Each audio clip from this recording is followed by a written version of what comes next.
Presiden ke-7 RI Joko Widodo alias Jokowi berjanji bakal menunjukkan ijazah miliknya mulai dari tingkat sekolah dasar atau SD hingga jenjang perguruan tinggi. Adapun langkah itu akan dilakukan Jokowi di pengadilan. Jadi memang independen, tidak harus dokumen ya, tapi formular. Kalau ada ijazah seperti ini, kalau AHS data apa saja tanpa memperlihatkan.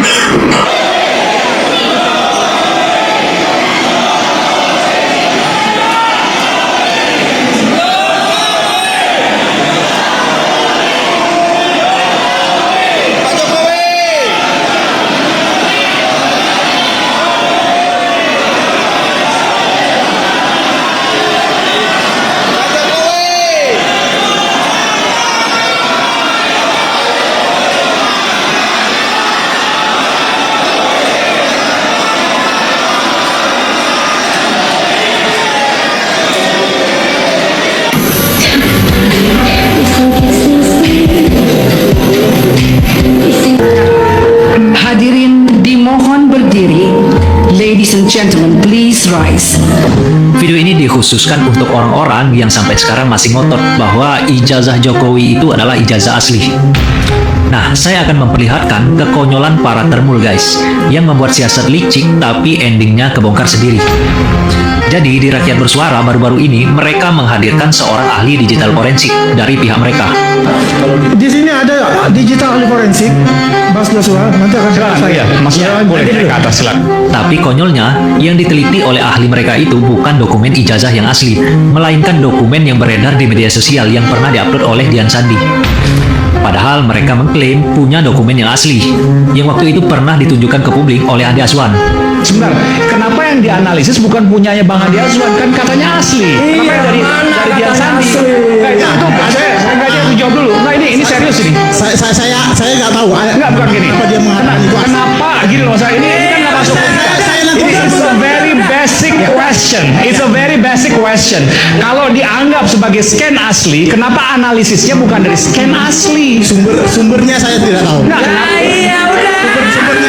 Sumbernya Andi Azwan. Nah, saya juga. Frustasi juga saya. Dia ambil dari gambar Nggak masuk akal. yang Very basic question. gini nih, saya dapat dari beliau untuk Logikanya gimana coba guys? Mereka punya dokumen yang asli, tapi yang mereka teliti adalah dokumen dari orang lain. Jadi mereka sendiri kayaknya nggak percaya dengan dokumen yang mereka punya, dan justru malah lebih percaya punya orang lain. Ketahuan nggak tuh bohongnya? Ibarat maling ya, sudah ketangkap basah tapi masih nggak mau ngaku. Nah, menurut kalian gimana guys? Karena begini, ini bukan masalah ijazah palsu, ini adalah menghentikan kelicikan, keluculasan, kebohongan, penipuan, penyogokan yang dilakukan oleh Joko Widodo selama 10 tahun dalam mengejar jabatan. Sampai anaknya pun yang wapres sekarang dipertanyakan pakai cara yang sama, apakah cucunya juga akan melakukan hal yang sama?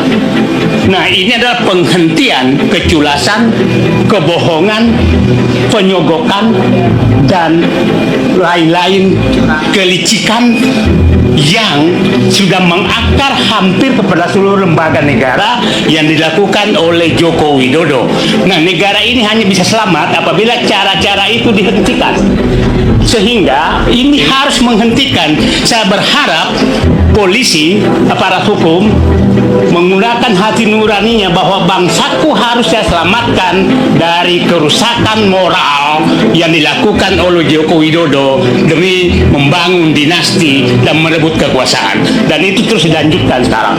Nah, kalau ini kita tidak berhasil menghentikan, maka saya tidak tahu lagi bangsa ini mau dibawa kemana, karena Joko Widodo betul-betul membangun negara ini selama setahun dengan basis kebohongan dan kelicikan, penyogokan, dan lain-lain. Terima kasih, hanya itu saja. Saya berharap bapak-bapak yang berjuang sama berjuang, dan menurut saya mungkin Joko Widodo dan timnya cara salah memilih lawan. Karena ternyata lawannya ini tidak ada, tidak jadi modal mereka itu adalah dua, mengancam dan menyogok. kebetulan pejuang-pejuang ini tidak mempan lagi dua-duanya itu, jadi tidak takut diancam dan tidak bisa disogok. Beda jauh, saya kata Pak Jokowi pernah berhadapan dekat gitu. Tapi ke level itu kok beda seperti itu.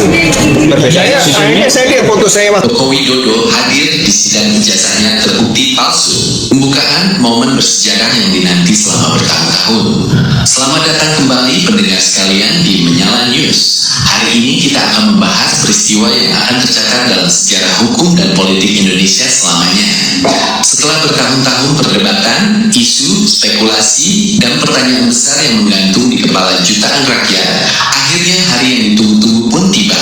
Joko Widodo atau yang akrab disapa Joko Widodo, mantan Presiden Republik Indonesia, hadir secara langsung di ruang sidang pengadilan negeri untuk memberikan keterangan terkait gugatan keabsahan dokumen pendidikannya. Dan apa hasilnya?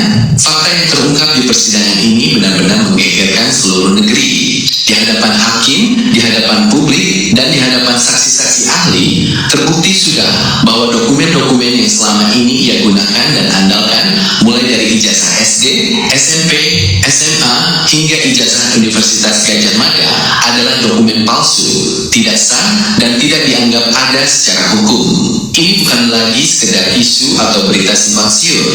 Ini adalah fakta hukum yang sudah dibuktikan lewat sederet bukti tak terbantahkan, uji laboratorium forensik, dan pengakuan resmi dari lembaga pendidikan terkait. Selama 15 menit ke depan, kita akan bedah tuntas apa yang terjadi saat Jokowi bersaksi, bukti apa saja yang membuat ia terdiam dan tak berkutik, bagaimana kehancuran argumen pembelanya, dan apa dampak dahsyatnya bagi masa depan hukum dan politik negara kita. Mari kita simak bersama pembahasan lengkap dan mendalamnya. Jam 1:30 pukul 4, kehadiran Jokowi, tegang, gugup, dan jawaban yang mengelak. Momen paling puncak dalam persidangan ini tentu saja saat Joko Widodo dipanggil masuk ke ruang sidang untuk menjadi saksi tergugat. Seluruh mata tertuju padanya. Tidak sedikit yang berharap beliau bisa menjelaskan, bisa meyakinkan, dan bisa membungkam semua keraguan yang ada di masyarakat. Namun, apa yang terjadi justru sebaliknya. Dari awal ia duduk di kursi saksi, pengamat dan pengunjung sidang sudah melihat ketidaktentraman pada dirinya. Wajahnya terlihat tegang, berbeda jauh dengan penampilan percaya dirinya saat berpidato di depan rakyat. Saat majelis hakim mulai mengajukan pertanyaan demi pertanyaan terkait rincian data, nomor seri dokumen, tanda tangan, hingga data administrasi pendaftaran sekolah, jawaban yang keluar dari mulut Jokowi justru penuh keraguan, ketidaktahuan, dan jawaban berputar-putar. Banyak pertanyaan penting yang dijawabnya dengan kalimat, "Saya lupa, saya tidak ingat rinciannya. Dokumen itu ada pada pengelola sekolah," atau bahkan mencoba mengalihkan pembicaraan ke hal lain. Padahal, dokumen pendidikan adalah benda pribadi yang sangat penting, yang seharusnya pemiliknya sangat hafal dan paham betul detailnya. Hal ini pun langsung menjadi sorotan tajam hakim. Hakim menegaskan, Bapak mengaku lupa, tapi Bapak menggunakan dokumen ini untuk mendaftar kerja, mendaftar calon kepala daerah, hingga mendaftar calon presiden. Apakah mungkin menggunakan dokumen yang rinciannya sendiri Bapak tidak paham? Keadaan makin runyam saat Jokowi diminta menunjukkan bukti pendukung lain seperti buku induk siswa, transkrip nilai lengkap, atau dokumen administrasi masuk kuliah. Ia dan tim hukumnya sama sekali tidak bisa menyerahkan satupun dokumen pendukung yang lengkap dan sah. Semua alasan yang dilontarkan hanyalah kalimat penyangkalan tanpa bukti nyata. Disinilah di depan mata publik, benteng pertahanan Jokowi mulai runtuh satu persatu. Pukul 4:07:30. Saksi ahli dan bukti forensik terbukti ada pemalsuan unsur tertentu. Puncak kehancuran terjadi saat majelis hakim mendengarkan keterangan dari saksi ahli, baik ahli dokumen dan kearsipan dari perguruan tinggi ternama maupun tim ahli forensik kepolisian yang melakukan penelitian mendalam terhadap fisik dokumen yang diajukan Jokowi. Hasilnya mengejutkan dan mematikan semua argumen pembela. Ada setidaknya 4 poin utama pembuktian yang dinyatakan di persidangan sebagai fakta hukum. Pertama, ketidaksesuaian format dan standar dokumen. Ahli membuktikan bahwa format ijazah yang dimiliki Jokowi, mulai dari kertas yang digunakan, jenis font cetakan, letak kop surat, hingga bentuk dan ukuran cap dinas pendidikan, tidak sesuai dengan standar baku yang ditetapkan pemerintah pada tahun dokumen itu diterbitkan. Dokumen yang diajukan memiliki format yang sama sekali berbeda dengan ratusan ijazah lain milik lulusan di tahun yang sama dan sekolah yang sama. Bahkan ditemukan jenis kertas yang baru diproduksi bertahun-tahun setelah tahun kelulusan tertera. Ini bukti kuat dokumen itu dibuat belakangan. Kedua, tanda tangan palsu dan tidak sesuai. Pemeriksaan sidik jari tinta dan analisis grafologi pada tanda tangan kepala sekolah dan pejabat yang berwenang saat itu menunjukkan ketidaksesuaian yang sangat mencolok. Dibandingkan dengan dokumen asli arsip negara, tanda tangan pada ijazah Jokowi memiliki perbedaan garis, tekanan pena, dan gaya tulisan yang sangat jauh. Bahkan nama pejabat yang tertulis di atas tanda tangan ternyata bukan nama pejabat yang menjabat pada tahun tersebut, melainkan pejabat yang menjabat jauh di tahun-tahun berikutnya. Ini kesalahan fatal yang membuktikan pemalsuan. Ketiga, tidak ada dalam arsip resmi negara. Poin yang paling telak, tim dari Dinas Pendidikan dan Kemendikbud yang bersaksi di persidangan menyatakan secara resmi, setelah kami telusuri, cek dan cocokkan seluruh arsip nasional, buku induk sekolah, daftar nilai, dan berkas administrasi, nama Joko Widodo tidak ditemukan dalam data kelulusan resmi pada jenjang SMP, SMA, maupun di Universitas Gadjah Mada pada tahun yang disebutkan. Artinya, secara administrasi negara, beliau bukan lulusan dari tempat dan tahun yang diklaimnya. Dokumen yang dia pegang adalah dokumen yang tidak memiliki induk alias palsu. Keempat, nomor seri duplikat dan tidak dikenal. Nomor seri yang tercantum pada setiap dokumen ternyata adalah nomor seri yang sama persis dengan nomor seri milik orang lain yang sah, atau bahkan nomor seri yang tidak pernah dikeluarkan oleh instansi manapun. Ini menegaskan lagi bahwa dokumen itu dicetak dan dibuat di luar prosedur resmi negara.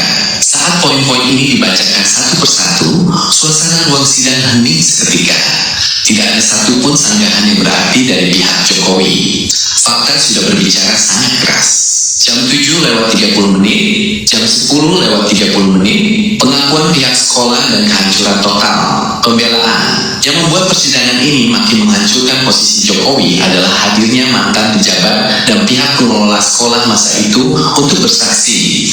Baik dari jenjang SMA maupun universitas, mereka memberikan keterangan yang sama persis. Tidak ada catatan resmi kelulusan atas nama Joko Widodo. Bahkan salah satu saksi kunci dari kampus UGM menyatakan dengan tegas di depan hakim, kalau melihat dokumen yang diperlihatkan ini, kami pastikan dokumen ini tidak pernah diterbitkan oleh fakultas kami. Bentuknya berbeda, catnya berbeda, dan data mahasiswanya tidak ada.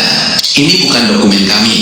Di sisi lain, tim hukum Jokowi berusaha mengelak dengan alasan klasik, arsip hilang, bencana alam merusak data, atau perpindahan administrasi. Namun argumen ini langsung dipatahkan oleh ahli arsip negara. Ahli menjelaskan bahwa arsip negara disimpan rangkap 3 di lokasi berbeda, dijamin keamanannya puluhan tahun, dan tidak mungkin hilang seluruhnya hingga tidak ada satupun jejak. Ditambah lagi, ratusan teman sekelas yang lulus di tahun yang sama masih memiliki dokumen lengkap dan tercatat rapi. Mengapa hanya milik Jokowi yang hilang dan berbeda? Di sini terlihat jelas bahwa pertahanan pihak tergugat sudah ambruk total. Mereka tidak punya bukti untuk membuktikan keaslian, sementara pihak penggugat sudah menyerahkan puluhan bukti yang membuktikan kepalsuan. Jokowi yang hadir di sana hanya bisa diam, menunduk, dan tidak mampu memberikan penjelasan yang masuk akal atas semua temuan yang dipaparkan. Persidangan ini menjadi panggung pembuktian ke publik. Assalamualaikum warahmatullahi wabarakatuh. Salam sejahtera untuk kita semua. Salam sehat untuk seluruh sahabat Jejak Fakta. Kembali lagi bersama saya di channel Jejak Fakta, tempat kita membahas berbagai informasi dan isu yang sudah menjadi perhatian publik. Hari ini kita akan membahas satu persoalan yang sampai sekarang masih menjadi perhatian publik, yaitu polemik mengenai keaslian ijazah Presiden Joko Widodo dan proses pembuktian yang berlangsung di pengadilan. Hari ini saya berdiri di sini bukan untuk membawa kebencian pribadi, bukan pula untuk memicu kegaduhan yang tidak berdasar. Saya berdiri di sini sebagai seorang warga negara yang peduli pada tegaknya hukum, moralitas bangsa dan masa depan demokrasi kita. Undang-Undang tahun 1945 pasal 27 ayat 1 dengan sangat jelas menyatakan bahwa segala warga negara bersamaan kedudukannya di dalam hukum dan pemerintahan dan wajib menyulut hukum dan pemerintahan itu dengan tidak ada kecualinya. Kata tidak ada kecualinya berarti hukum tidak mengenal kasta, hukum tidak peduli apa yang seorang rakyat jelata, atau Anda seorang presiden, di hadapan hukum kita semua sama. Di belakang ini, ruang publik kita terus dihangatkan oleh polemik keaslian ijazah Presiden Joko Widodo. Isu ini bukan sekadar urusan administrasi sekolah atau kampus, ini adalah urusan marwah kepemimpinan tertinggi di negeri ini. Jabatan presiden adalah jabatan publik tertinggi yang menuntun legislatif, moral, hukum, dan administrasi yang mutlak bersih.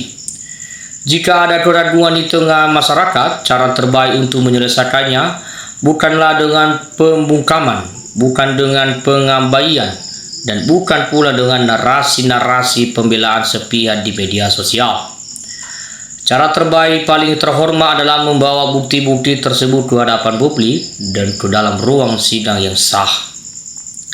Kita menuntut pembuktian yang terang benderang. Jika ijazah tersebut asli, buktikan dengan dokumen pembanding yang tidak terbantahkan di depan hukum. Jika ada kejanggalan, biar hukum yang berbicara. Publik berhak tahu karena publik adalah pemilik kedaulatan tertinggi di republik ini. Oleh karena itu, di mana titik temunya? Titik temunya berada di pengadilan.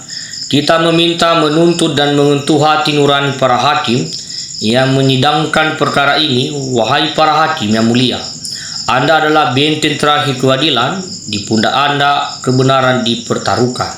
Kami menuntut pengadilan yang jujur dan tegas. Jujur artinya hakim harus melihat fakta, memeriksa saksi, dan memvalidasi bukti tanpa ada tekanan politik dari pihak manapun. Jangan ada manipulasi fakta. Tugasnya artinya hakim tidak boleh ragu-ragu. Jika salah katakan salah, jika benar katakan benar. Pengadilan tidak boleh tunduk pada kekuasaan, melainkan harus tunduk pada keadilan ketuhanan yang Maha Esa. Pengadilan harus berani memanggil semua pihak terkait, memeriksa dokumen asli di institusi pendidikan dan mengeluarkannya, dan mencocokkannya secara forensik jika diperlukan. Proses ini harus disiarkan secara transparan agar seluruh rakyat Indonesia dapat melihat bahwa hukum kita benar-benar mandiri dan tidak tebang pilih. Jika polemik ini selesai dengan jujur dan adil di pengadilan, maka ini akan menjadi kemenangan besar bagi hukum Indonesia. Ini akan menjadi presiden sejarah bahwa Indonesia kebenaran di atas segalanya. Tidak ada lagi ruang untuk spekulasi, fitnah, ataupun pelindungan terhadap kekeliruan. Namun jika pengadilan berjalan dengan penuh rekayasa, maka kepercayaan rakyat terhadap institusi hukum akan runtuh seketika. Kita tidak ingin hal ini terjadi. Kita ingin negara ini kokoh karena hukumnya kuat, bukan karena kekuasaannya yang tak tersentuh. Mari kita kawal bersama proses ini. Kita kawal dengan cara-cara konstitusional, terhormat, dan sesuai dengan koridor hukum yang berlaku di Indonesia. Kita tidak meminta lebih, kita ini hanya meminta keadilan yang seadil-adilnya. Mengapa persoalan ijazah ini begitu besar menarik perhatian masyarakat? Jawabannya tentu karena orang yang menjadi pusat polemik adalah mantan Presiden Republik Indonesia, Joko Widodo. Ketika persoalan seperti ini menyangkut seorang tokoh nasional, perhatian publik menjadi jauh lebih besar. Apalagi informasi mengenai kasus ini menyebar sangat cepat melalui YouTube, TikTok, Facebook, dan lainnya. Teman-teman, polemik mengenai ijazah pada dasarnya berpusat pada satu pernyataan besar. Apakah dokumen pendidikan dipersoalkan tersebut benar-benar asli dan dipertanggungjawabkan secara hukum? Dan satu sisi ada pihak yang mempertanyakan keaslian dokumen yang mengajukan berbagai argumen maupun bukti yang menurut mereka perlu diperiksa. Di sisi lain, ada pihak yang menyatakan bahwa tuduhan tersebut tidak benar dan benar bahwa dokumen serta riwayat pendidikan yang dipersoalkan memiliki dasar dan dapat dipertanggungjawabkan. Teman-teman, demikianlah pembahasan kita di channel Jejak Fakta. Ingat, berbeda pendapat itu biasa, tetapi jangan sampai perbedaan membuat kita saling menghina. Tetap kritis, tetap bijak, dan jangan mudah percaya sebelum mengetahui fakta yang sebenarnya. Wassalamualaikum warahmatullahi wabarakatuh. Terima kasih.